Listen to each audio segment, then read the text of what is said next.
Okay, so hi Billy, thank you for joining us amidst your busy schedule. So firstly, Happy New Year to you. So how has your Christmas and New Year been? My Christmas has been excellent. Last year I made a big international production, so I just came back home where I live in Denmark just before Christmas. So it was nice to relax and just to tune my inner piano again, so I can work. So, but it has been great, and now Yeah. I'm looking forward to 2024. Great. We're glad you had a restful break. So yeah, so when Hoyi and I actually heard that we were gonna had a chance to interview you, we were actually really excited. And to be frank, we were quite nervous. So Yeah. yeah, that said, your film, The Kiss, has actually stirred up quite a discussion in our office, and we're actually really thrilled to hear from you, to hear from the mind behind the film about your process as well as the creative decisions behind such a beautiful film. So before that, let me give you a quick introduction of CinemaWorld. So Yeah. CinemaWorld is a first and only pan-Asian premium international movie service. We curate box office hits, critics' favorites, and award-winning movies from around the world for our Asian audiences in Singapore, Indonesia, Taiwan, Sri Lanka, and much more.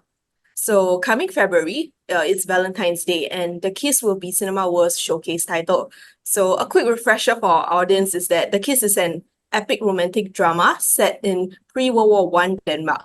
So Anton, a noble young cavalry officer, finds himself invited to a ball in the castle where he meets the Baron's beautiful daughter Edith. And Edith has been in a wheelchair ever since her accident. So Anton's entrance actually brings light into her life, but over time, Anton finds himself growing increasingly conflicted about whether he's feeling pitiful or actually it's true love towards Edith. It was really a beautiful film, and once again, we are very pleased to have you here. You're an Oscar and double Palme d'Or winning director. And we really look forward to hearing from you, your insights behind The Kiss, and I guess just the inspiration behind the work in general. If you don't mind, we can just dive right into the questions. Absolutely. Yeah, okay. So I found the Kiss really interesting because the notion of love between an able-bodied person and a person with disabilities is not discussed quite often in cinema. Some have described the romance between Anton and Edith as a peculiar form of love. So how do you think the relationship fits within the wider genre of romance? And why do you think their story is an important one to tell? What I found interesting in the story is because it raises a lot of questions about the nature of love. And it's the story, as you said, is about this young guy who is very poor, comes from a poor family, but his family, they managed to pay for his education in the military. And in the military, it's all about law and order. It's about being very strict. And therefore, when he starts to get feelings for this girl who's handicapped, she's in a wheelchair, it becomes a big issue, a big problem for him, because in his world, he could never be together, have a love affair with somebody who's handicapped. So the moral question, and that's what I like about the story, is can pittiness lead to love, or can love lead to pittiness? I found these issues very, very important. And also, from a storytelling point of view, you know, it's not like the antagonist is a bad guy or something very evil to the protagonist. It's more like the problem for the young man is he has too much compassion. He has pittiness for this young girl. So therefore, the antagonist in the story is his feeling for pittiness for this girl. And I found that very interesting, that it's like upside down. Yeah, I found that as an interesting subject matter. So do you actually think that it was, your personal point of view, do you think that it was truly from pittiness to love, or was it the other way around? Yeah, or do you want to leave it open to your audience? I want to leave it open. And also, I also wanted to leave, she's clearly in love with him. But because of all prejudice and because of his position in the military, it is completely out of the question. He can never have a love affair with her, but his inner feeling is leaning towards being in love with her. And I think that makes the story so complex and makes it also very interesting. because it's not one dimensional. There's so many layers Yeah, into it. yeah. I think there was something that Joel and I had an opinion on, like compared to our other colleagues, and we were wondering whether this was truly love, because I think there were many aspects of Anton that kind of deterred us from seeing as love. I think it was a lot of, yes, compassion, a lot of maybe pride in a way, guilt. So we weren't really very sure whether it was truly, I guess, real love that he felt towards Edith. And of course, I agree, Edith was very much infatuated in love with Anton. But yeah, I think it was the opposite that was a bit conflicting for us. So that was very interesting. Yeah, Yeah. and that's what makes it also interesting. I think if he has met her not being in the military, it would have developed differently.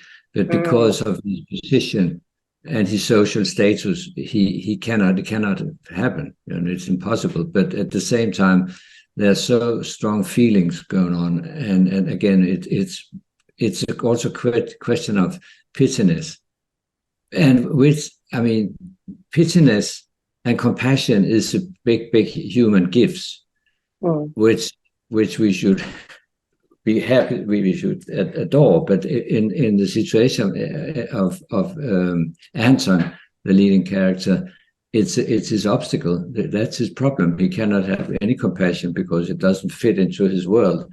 So I think that's what also makes it interesting. I think what's interesting that you're saying, sort of locating his problem in a certain time period, because you're talking about honor, you're talking about pride, which is perhaps not something as relevant maybe in today's world, or at least as we would know it. Yeah. So what do you think? Is it possible to have the kiss translated and sort of altered to fit a modern day setting?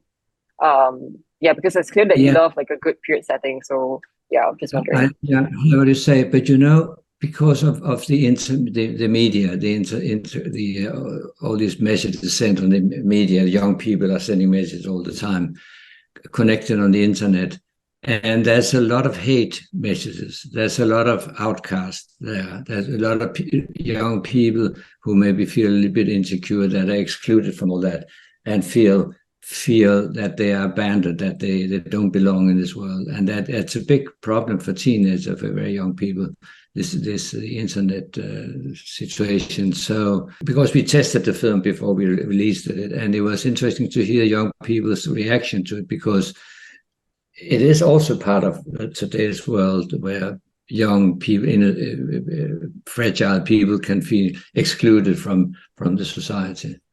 The next question, it's clear you love a good period setting, and it certainly makes for beautiful and picturesque mise-en-scène in your films.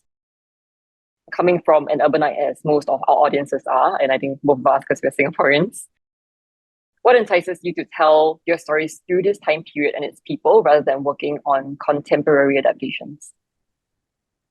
At what point we were thinking about moving the story to take place nowadays, like a modern story, but there was a lot of problems with doing that. So we finally decided to keep it in as it is.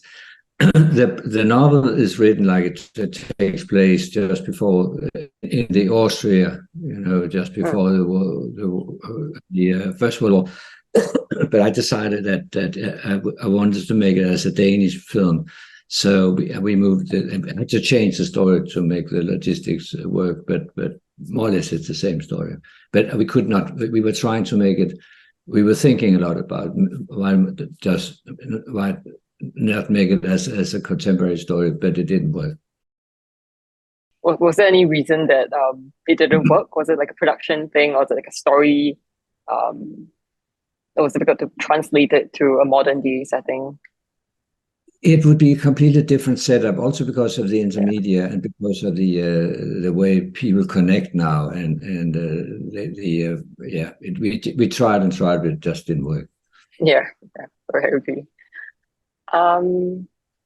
So how do you think the concerns of honor and class divide in The Kiss can be translated into our contemporary world and modern day romance? Because like I said just now, it's quite I wouldn't say dated, but yeah, it's maybe more prevalent for Anton's world. But do you think it is a problem, an issue right now today's world? I don't know if honor is such a big issue anymore, but it's interesting. Making movies, it's all about engaging an audience. That you want to invite the audience, you want to engage. And from a storytelling point of view, you can make science fiction where there's a completely different set of moral and honor, whatever it is. And you can make period film, or you can make contemporary, as long as you inform in an elegant way the audience about the rules in the story. And of course, in our story, we very soon, very early in the story, we tell something about honor and his position, and he comes from a poor background and so on. So in that way, you have to educate the audience very soon.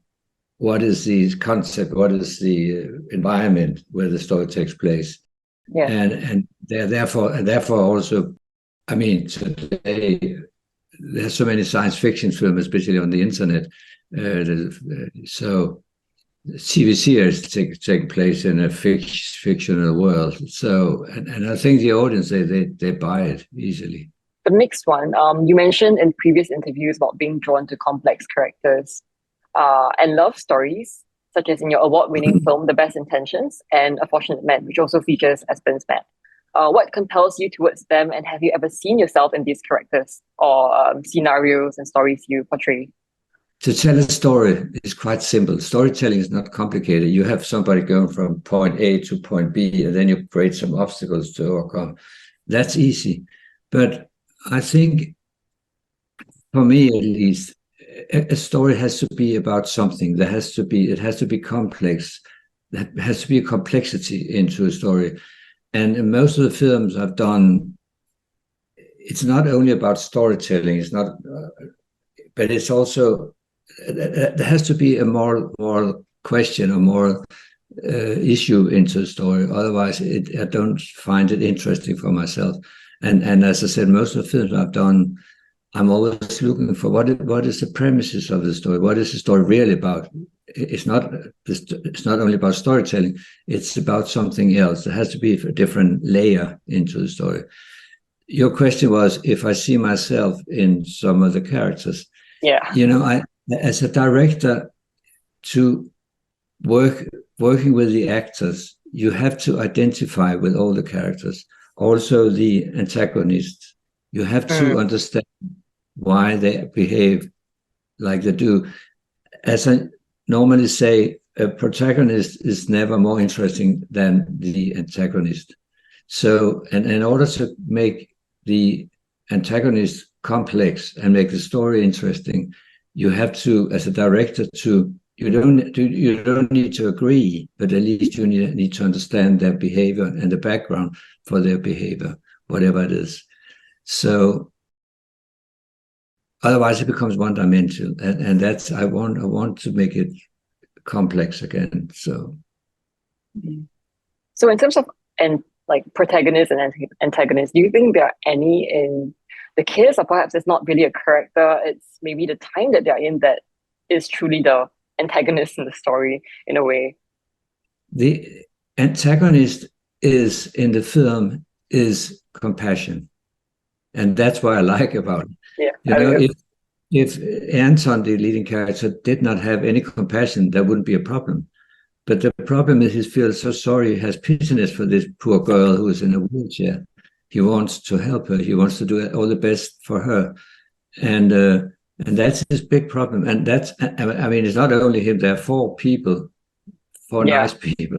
People in the story, they all have this not problem, but they have this issue with compassion and pityness for the girl. And all she's screaming for, the poor girl in the wheelchair, is be respected as the person she is. But they are trying to protect her, trying to cover her, and trying to be nice to her. But that's the great thing about the story, I think. So it's just a fun question. If you had the chance to enter one of your films and live the life of the character, which film would it be, and which character would you like to embody? Oh my God. You know, I have such a great life, and I'm so privileged. I'm more or less able to do make the stories and tell the stories I want to tell, and feel very privileged. And still, I'm very busy, so I have a great life, and I'm happy with that. That's great. Yeah, you really release a lot of films. Yeah, I think that was something we noticed. Like, Okay. yeah. So many of your films are adapted from novels. What kind of stories interest you, and how do you decide which are suitable for film adaptations? I've done a couple of films based on literature, and I read a lot anyway.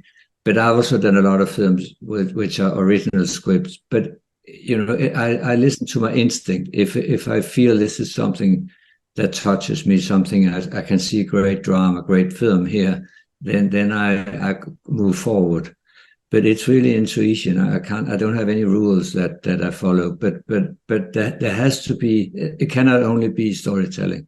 It has to be. There needs to be a complexity into a story. There needs to be a very clear message, or yeah. Otherwise, it doesn't work for me.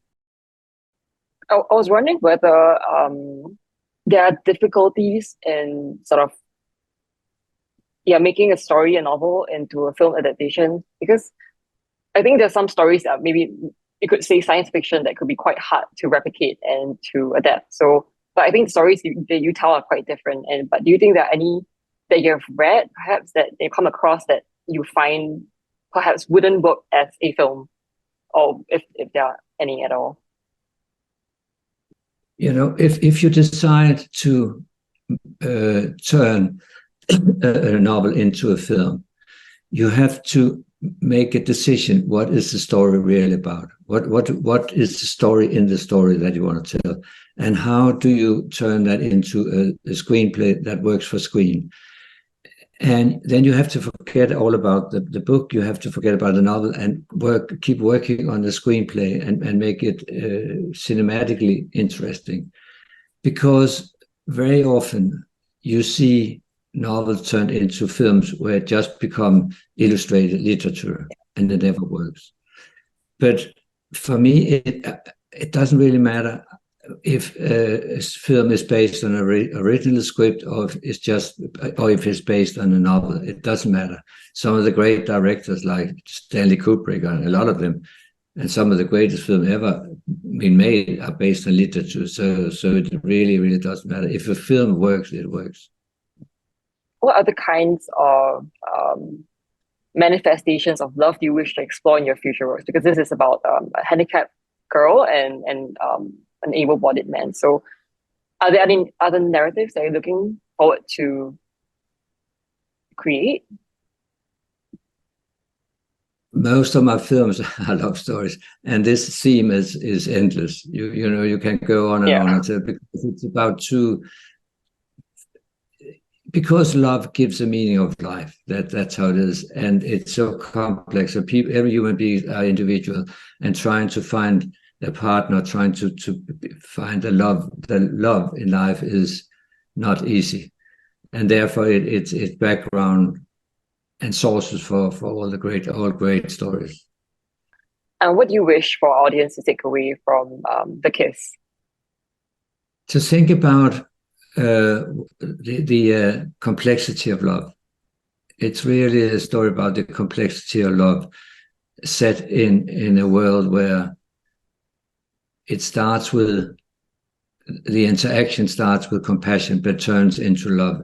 And I hope the audience will reflect on compassion, pittiness, and love. It's very complex and very, very interesting. In terms of romance, do you have any favorite films? Or maybe if not romance film, I think just like any film in general. What's your go-to? There are so many great love stories, and I can't come to think of a film right now, but there are many, many great love stories. I mean, I don't know. I can't answer that question. But I love love stories, of course, but it has to be complex. There's also many, many very bad love stories, but That's true.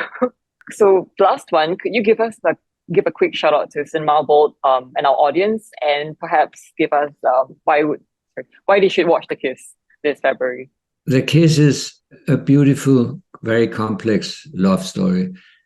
Of course, it's not an ordinary love story between a man and a woman, but it's a story about a man who feels so much pityness for this young girl because she is handicapped, she's in a wheelchair, but slowly his compassion and his love for her increases, and it turns out to become a big drama around him because of his compassion. It's a very, very beautiful and very interesting love story. Thank you so much for joining us today. And Thank you. yeah, and we hope you have enjoyed your discussions as well. And we really hope for our audiences to see The Kiss this coming February. I'm pretty sure all of them will love it, especially in like Indonesia and all territories. They really love a good romance film. Okay. Yeah. So thank you, Thank you and so much. yeah, see you again soon. See Thank again. you. When you come Thank to you. Singapore. Bye. Bye. Bye-bye. Happy New Year.